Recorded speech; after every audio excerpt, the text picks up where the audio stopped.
Pulit jong ka East Giant Hills District, haka jing twet ye kinong penyat ya ka kam khaii drok bean, kilayo kem ya ka wei ka longkmie, bat ngut kiwei kinong ra ya udrok haka apusau terik uni ubanai na tera East Giant Hills District.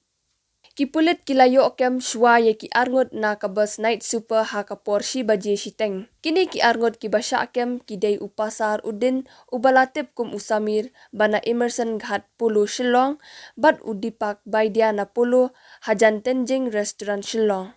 Uni udrok heroin bayo kem kipulit udan hadu hispa 0.1 gram. Haka jing toket kilalap ksai sa kate snar khaii kabalatip kum kamaya gwala bakhot sin kapushk. Mar ki pulit ka East Giant Hills kila hair sa Shillong, bat kila yo kem ya ka ni ka longkmie na Pulu Shillong, daga jirap kinong tray ka pasture beat house, bat ANTF East Khasi Hills, bat lara ya ka syakliriat ban penlong ya ka jing toket.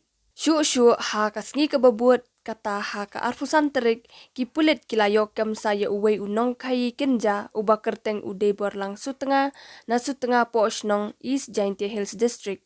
Kipulit kibala twet ya kinong shalan ye kijingdi penbuat kilayo jingtip ba kawai ka Maruti Alto ML05G 0965 kawan na Shillong Shah klirian. Kumta kila pelong ya ka jingkhandra kali hamowaku bat hakapor arsiteng layo bat ya ka nika kali bat kurup yau kynja bakhya 10.5 kilo.